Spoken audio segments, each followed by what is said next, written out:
Hello, what's up nga na naman mga ka-power tools, and today bagong generator naman po dumating po sa atin. Ito po yung ating EFPOWER YH7000io, and this one has a rated capacity of 5,000 watts and maximum capacity of 5,500 watts.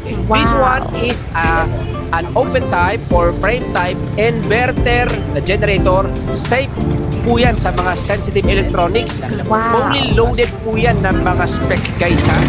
You have here everything you need. The indicators, digital panel, DC output for our gadgets, and parallel capable po yan, guys, ha? Low speed at high speed mode. Meron din po yan for fuel economy naman po yan, guys. This one, guys, is a very capable generator, guys. You can use it for your construction work and whatever it is that you want to use our generator. Pwede po sa mga power tools at saka sa ating pong welding machine, as well as sa mga jackhammers po natin. You can also use this one, guys, sa mga bahay po natin as long as hindi po magkakatabi. Tulad po sa mga probinsya, hindi po natin ito makare-recommend sa mga subdivision type na mga bahay. So pwede po ito sa mga commercial at saka sa mga construction work.